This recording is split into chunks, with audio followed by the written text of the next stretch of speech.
Dispatch 28, Julian Assange and the black hole. Who is this Julian Assange guy that was arrested this morning early, well, at least in our time here in the United States, outside the Ecuadorian embassy in London, England, where he has been holed up for 7 years.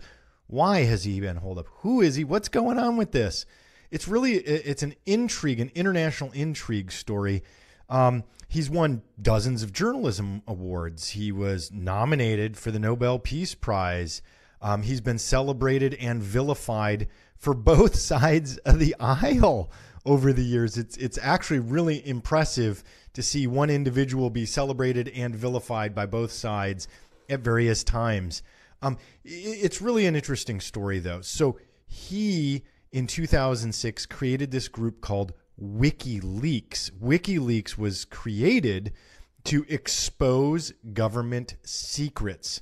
What is going on in our world that our government wants to hide from us, to lie to us about? I mean, so when you think about it from that end, and I've thought this at times too, where, hey, that makes sense, right? I mean, do we really want our governments keeping secrets from us? Can we find out what they're lying to us about? This seems like a pretty good idea, right? A sunlight is the greatest disinfectant onto these secrets of the powerful people. I'm not against that idea, by the way. And even for his first few years in WikiLeaks, he was kind of fighting the good fight, where he was exposing secrets. And then something happened, though. He started to really upset powerful people. In 2010, allegedly, he worked with now Chelsea Manning, who was arrested in 2010 for disclosing more than 700,000 confidential documents, videos, and diplomatic cables to WikiLeaks. Chelsea, she now was a U.S. intelligence analyst. She's been in prison. And at the very end of the Obama presidency, he granted her clemency. But that Mr. Assange has conspired with Chelsea Manning is what this arrest was all about today. Well, Sweden at one point had tried to arrest him as well on some rape and sexual assault charges, which is when Julian Assange holed himself up in the Ecuadorian embassy in London in 2012 because he wanted to avoid extradition to Sweden on these charges. The charges were later dropped in 2017. And the Ecuadorian government, remember, an embassy is sovereign territory for the country whose embassy it is. So the Ecuadorian embassy in London, that property is actually belongs to the country of Ecuador. So if there's not an extradition treaty, if there's not a mutual legal exchange treaty between Ecuador and the United Kingdom, which there isn't, the UK can't say, hey, hand this guy over to us. Ecuador gets to keep him in the embassy. Now he can't get out of the embassy, and he hasn't until today. And so he was holed up there fighting this fight, making claims about what was going on. And ultimately, this all comes to a head, not just because of the Chelsea Manning case, but he was implicated in the 2016 election campaign scandal. I'll get back to 2010 because it's really important to remember what happened during the campaign. Just before, this is according to reporting in The Atlantic, September 20th, 2016, at the height of the presidential election, WikiLeaks Twitter account sent what's called a DM, a direct message, a private message to Donald Trump Jr. And they wrote, a PAC, Political Action Committee, run anti-Trump site, PutinTrump.org, is about to launch. The PAC is a recycled pro-Iraq war PAC. We have guessed the password. It is Putin Trump. Good God, people, use better passwords. See about for who is behind it. Any comments? ? On September 21st, 2016, 12 hours later, Donald Trump Jr. responded to WikiLeaks. Quote, off the record, I don't know who that is, but I'll ask around. Thanks. So there were exchanges like this, and people like Roger Stone have been caught up in this. This is part of the indictments against Roger Stone. This is very important that there was a connection here. So Democrats loved WikiLeaks, hated WikiLeaks, love WikiLeaks. Same with the Republicans, love WikiLeaks, hated WikiLeaks. WikiLeaks is who exposed the Hillary Clinton emails due to Russian hacking is the allegation. And that's where Natalia Veselnitskaya comes into play. This is really, really ugly and messy. And remember, Donald Trump asked, hey, Russia, you got those emails? Well, Russia handed them over to WikiLeaks, is what we now know, through the indictments of the Mueller investigation. See, so for all those who are like, well, the Mueller investigation was a waste of time and money. No, we determined what exactly happened here. The Russians were busy hacking. A number of those hackers have been indicted for hacking into the DNC in violation of U.S. law. And then they handed that information over to WikiLeaks, which is how we got the 33,000 Hillary Clinton emails. Initially was WikiLeaks. But today with Julian Assange, it all is about the 2010 allegations. So here's the deal. WikiLeaks claims to be a journalistic website. Julian Assange claims to be a journalist. I'm not even debating that right now. So let's just assume that that is true. The United States, we have laws in place that say a publication like the New York Times, for example, let's ignore that it's WikiLeaks. Let's say it's the New York Times. Let's say it's the Wall Street Journal. Let's say it's Fox News or CNN. If somebody illegally obtained government materials and handed them to me, as long as I, the publication, New York Times, Washington Post, CNN, whatever, Fox News, as long as I was not part of it, I am able to publish it. I wasn't part of acquiring these government materials. I'm able to publish it and avoid prosecution. Our First Amendment, freedom of the press. It's been ruled that that is legal to publish, which is why when Guccifer, as we now know, was the Russian hackers, was publishing stuff to WikiLeaks, I was talking about it during the 2016 election. I'm not guilty of it. I'm reporting on something that's been put out there from somebody else. Completely legal in the United States. What is not legal and what the United States is charging Julian Assange with today is that he facilitated Chelsea Manning. He cooperated. He conspired. Conspiracy is really what we're talking about here. Conspired with Chelsea Manning to hack a password to hide Chelsea Manning's identity when downloading those documents. That's against the law. You cannot do that. And if the charges are correct, well, he's going to spend a long time in jail. He's going to be spending a lot of time. So I want to go back to one other thing. Why now is Ecuador handing over Julian Assange? Ecuador is now handing over Julian Assange. They're sick of his BS. He apparently became more and more demanding over time. They started saying, look, you're a guest in our embassy.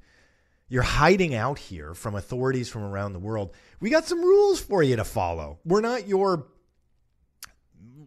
servants, to put it kindly.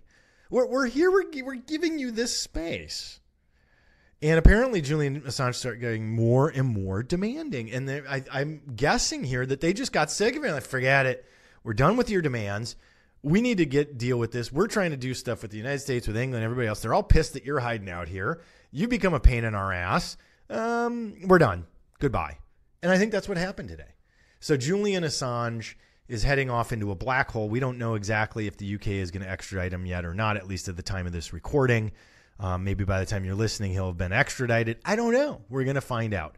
But speaking of black holes, yesterday was one of the most exciting scientific announcements in a long time.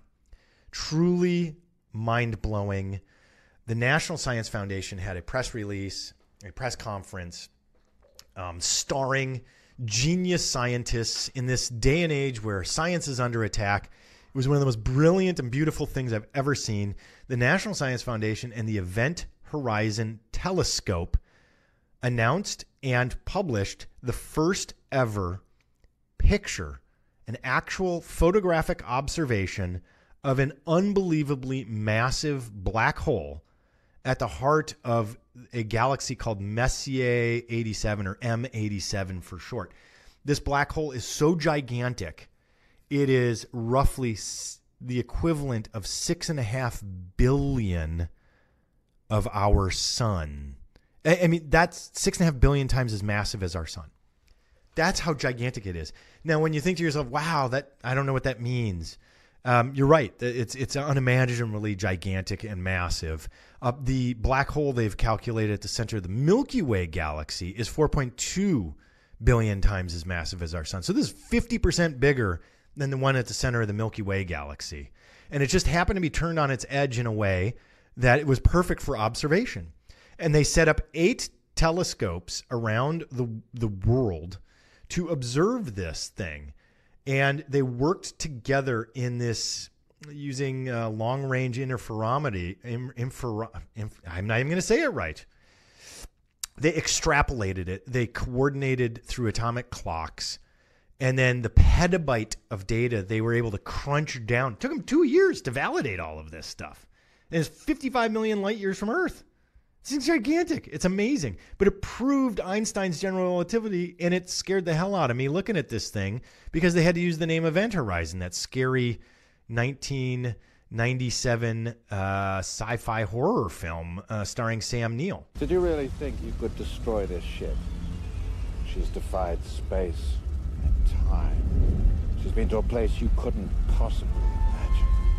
And now it is time to go back. I know. To hell. You know nothing. Hell is only a word. The reality is much, much worse. And of course they named it Event Horizon because an event horizon is where the edge of the black hole is, the gravity is so powerful that nothing escapes. That's the edge of it, the rim, essentially this line where nothing can escape anymore. The black hole is so powerful, the gravity is so powerful that not even light escapes. This thing was absolutely marvelous, and I just want to congratulate the team that was involved in the Event Horizon telescope. You know, it's really important to note that it was a huge international team that was involved. Men, women from around the world, scientists, which doesn't recognize ethnicity and gender. Science is science. And it was just brilliant. But I want to point out that there were a couple of individuals that were really stood out to me. One of whom I think could become the next Neil deGrasse Tyson. He's actually from Canada. His name is Avery Broderick. He was part of the team speaking yesterday. He's an associate professor of physics and astronomy at the University of Waterloo. Take a listen to this guy. I just think he's brilliant and fun to listen to. It is an enormous pleasure to be with you this morning to share in this extraordinary moment. As Shep said, we have now seen the unseeable. Now, what does it all mean? Every photon in these first EHT images began its journey in a churning maelstrom embedded in the most extreme environment in the known universe, the vicinity of a black hole. In M87, the crucible in which these photons were born was powered by the black hole in 2 distinct but related ways. First, via an accretion flow, a violent disk of orbiting gas driven inextricably toward the event horizon. By the time the material is making its final plunge, it is crashing into itself at nearly light speed, transforming the gas into 100 billion degree plasma.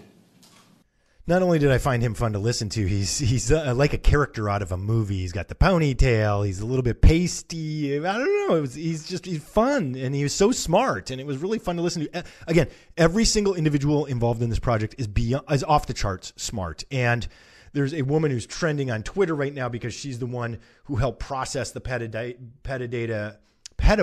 of data into the picture. And I love that stuff. I want us to celebrate scientists more. I want us to celebrate science more. I mean, I love sports and entertainment and everything else, but science is how we continue to advance. And one of the things that's come out of this, though, so I'm going to put up the links, of course, to all the interesting information. There's videos and there's the full press conference from yesterday. But we spend money on this, and every time we spend money, whether it's NASA, whether it's the Event Horizon Telescope or the Mars Explorers, all that kind of stuff, when we spend taxpayer money, people freak out and go, well, I'm looking out the window right now, and by the way, I see homeless people, okay? And every time we talk about science and investing in science, people say, but we've got people who are starving and are homeless and need this money to be spent on them right now. I don't disagree with that, that we have issues here on Earth. Here's the problem. We could take all of the money that we spent on the Event Horizon Telescope or that we spend on going to Mars, and we're still not fixing it because we got NIMBYs, we have politics.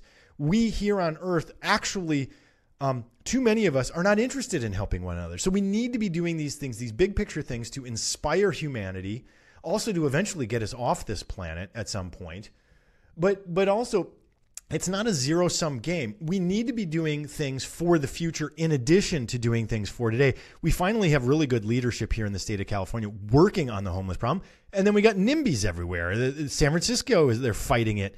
In Los Angeles, they're fighting building homeless and then complaining about it at the same time. Just arrest them and throw them away. What? By the way, I ran into a psychiatrist in the elevator 2 weeks ago. Works at one of the large research universities. And I asked him, I said, so if we actually fully address the homeless situation, do we have enough psychiatrists? He said, no. I said, do we have enough people studying to become psychiatrists? No. So we could take all that money for finding the black hole, and we're not going to fix our problems here on Earth. That's a separate topic. It's separate. And speaking of the issue of money for big science research like this, which I 100% support, the project manager of the EHT Event Horizon Telescope, Shepard S. Doleman, of the Center for Astrophysics at Harvard and Smithsonian, talked about the fact that we spend money and invest money, and I want to play what he said about that. I also want to say something in particular about funding and support. This has been a high-risk but high-payoff endeavor. Sometimes you have to kiss a lot of frogs before you get the prints, before you get the black hole image. And you need supporters, you need funders who will stand by you for long periods of time, who take the long view, who understand that basic science never goes out of style, and who also understand that basic science, you never know when it's going to pay off, but ultimately it usually does, and that you have to play the long game. And we had wonderful partners with the National Science Foundation, with our international funding agencies and foundations, and our hat is off to them for sticking by us for so long. So I support science and investing in science and in our future and hard sciences and constantly learning and gaining new knowledge every single day. So I appreciate the work that these scientists have done and that they continue to do. 2 more telescopes are coming online in different places around the world. They're upping the frequencies to get better resolution. They've already imaged M87 again. They just haven't finished processing all the data yet to give us those newer, higher resolution pictures. But I want to hear from you. What are your thoughts on these topics as well? Leave me your comments on social media everywhere. Follow us on the YouTube channel. Subscribe in iTunes or Google Play, whatever your favorite podcast platform is. Instagram, Twitter, everywhere else. leftcoastnews.ethanbehrman.com. And send me your feedback as well. leftcoastnews@ethanbehrman.com.